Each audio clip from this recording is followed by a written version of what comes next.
It was the dawn of June 4th, 1942, aboard the Japanese aircraft carrier Akagi, where the vast Pacific stretched like an unbroken canvas under a paling sky, the air thick with the salty tang of ocean spray and the low thrum of idling engines on the flight deck. Admiral Nagumo stood on the bridge, his gaze fixed northwest toward the distant speck of Midway Atoll, as the first waves of a strike aircraft lifted off into the humid morning haze, their propellers slicing through the stillness with purposeful rhythm. The sea was deceptively calm, broken only by the wakes of escorting destroyers, and the scent of aviation fuel lingered as crews readied for what they believed would be a swift, decisive blow against an unprepared enemy. Yet, in that quiet prelude, the faint, distant whine of approaching aircraft, unseen and unforeseen, began to pierce the air, a harbinger of catastrophe that would shatter the illusions of Imperial invincibility. To grasp the profundity of that fateful morning, one must retrace the currents of ambition and miscalculation that converged on Midway. In the wake of the devastating attack on Pearl Harbor on December 7th, 1941, the Imperial Japanese Navy had swept across the Pacific with unyielding momentum, capturing territories from the Philippines to the Dutch East Indies and establishing a formidable defensive perimeter. Admiral Yamamoto, the architect of Pearl Harbor and commander-in-chief of the combined fleet, sought to extend this barrier further, viewing Midway, a tiny atoll 1,300 miles northwest of Hawaii, as a strategic linchpin. The Doolittle raid on Tokyo in April 1942, executed by American bombers launched from the carrier USS Hornet, had exposed vulnerabilities in Japan's homeland defenses, prompting Yamamoto to devise Operation Amai, a bold plan to seize Midway, lure the remnants of the U.S. Pacific Fleet into battle, and annihilate its carriers once and for all.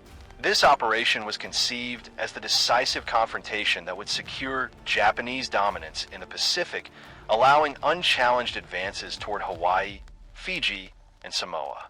Yamamoto's fleet, the largest naval armada assembled to that date, included 4 fleet carriers: Akagi, Kaga, Soryu, and Hiryu, under Nagumo's first mobile force, supported by battleships, cruisers, and destroyers, with a total of 248 carrier-based aircraft poised for action.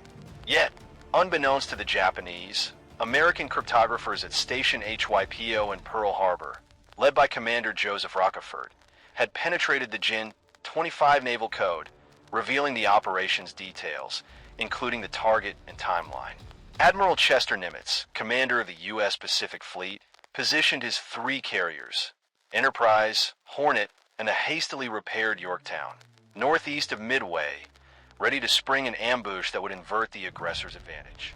Japanese admirals and their staffs approached Midway with an air of supreme confidence, forged in the fires of early victories.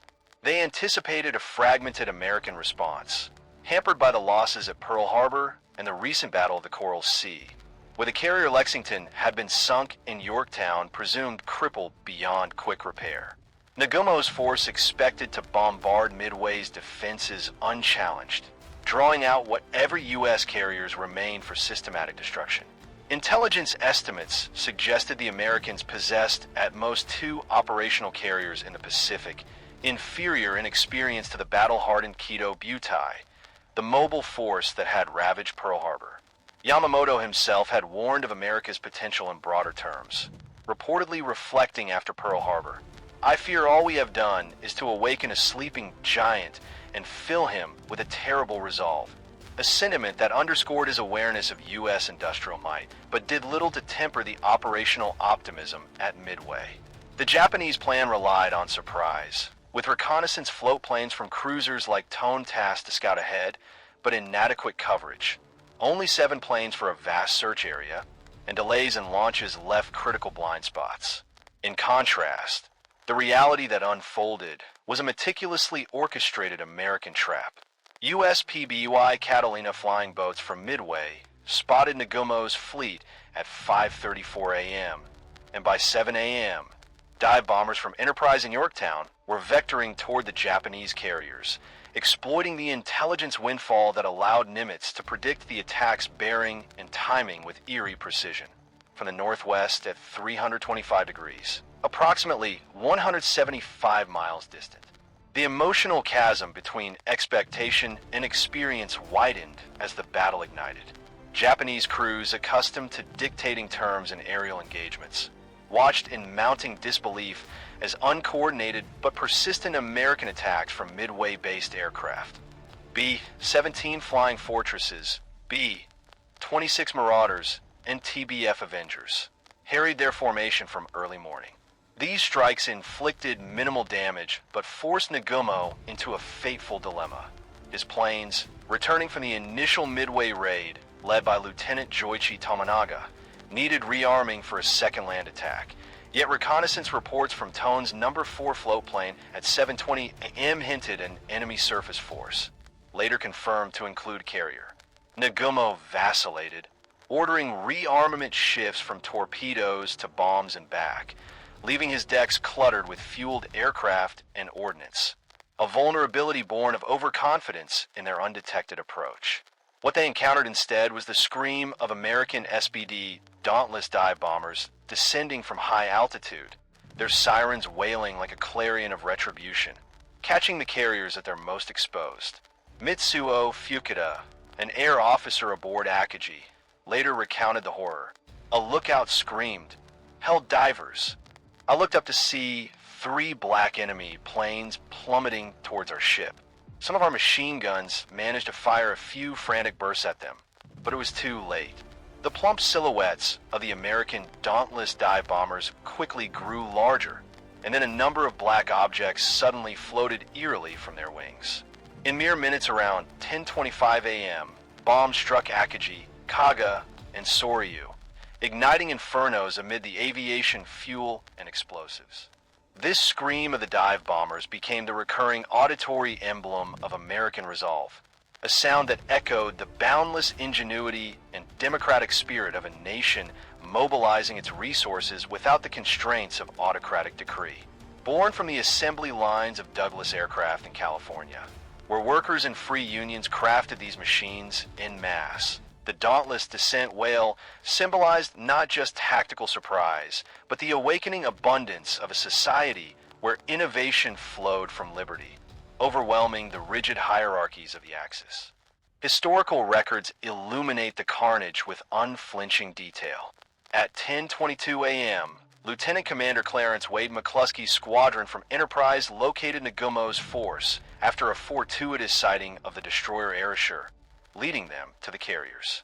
30 SBDs from Enterprise plunged on Kaga and Akagi, while 17 from Yorktown targeted Soryu.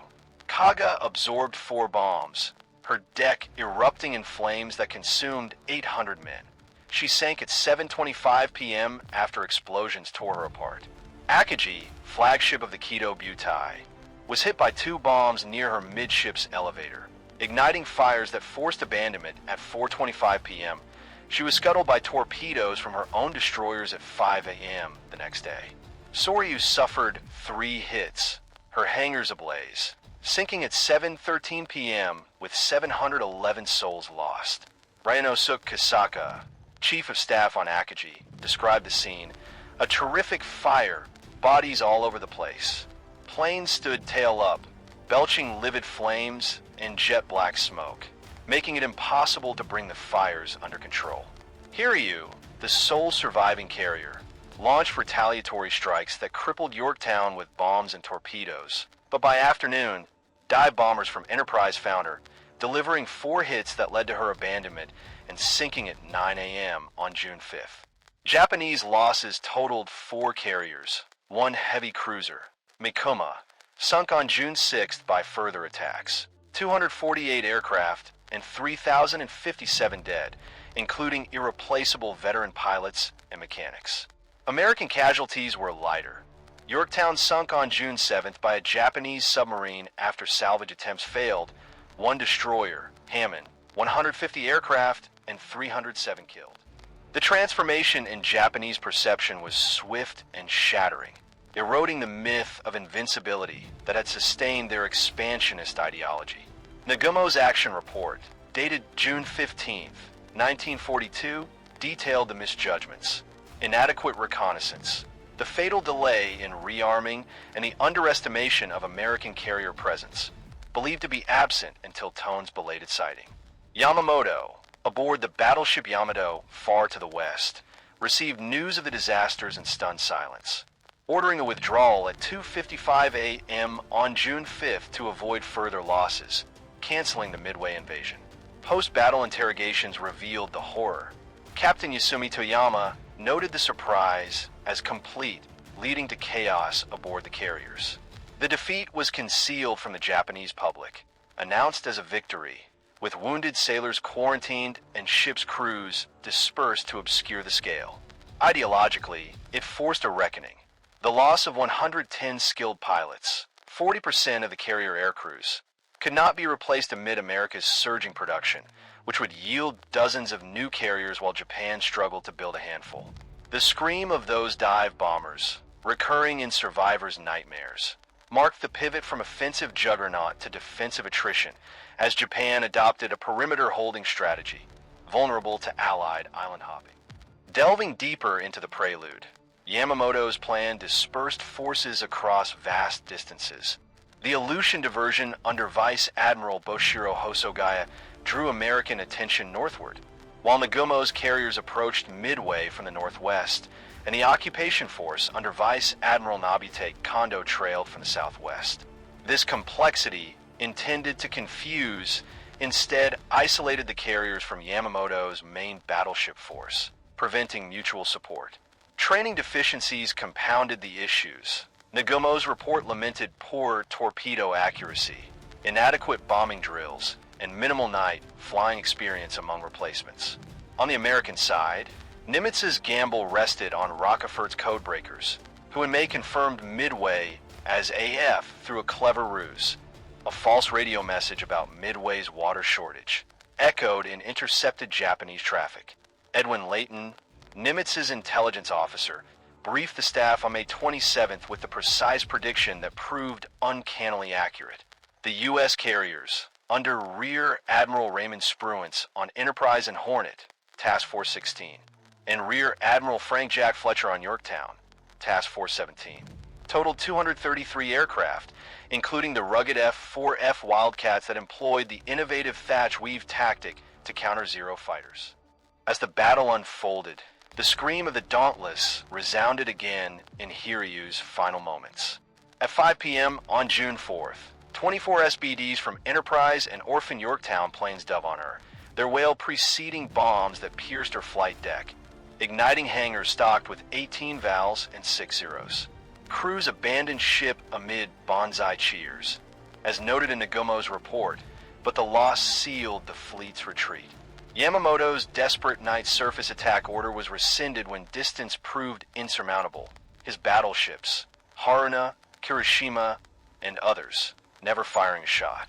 The aftermath saw Japanese submarines claim Yorktown and Hammond on June 7th, but the strategic blow was irreversible.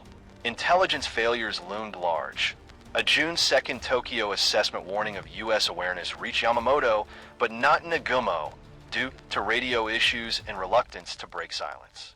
The ideological shift permeated the Japanese high command, where once the Bushido Code and racial superiority fueled aggressive doctrine, Midway exposed the fragility of overextended empire against a foe sustained by democratic abundance.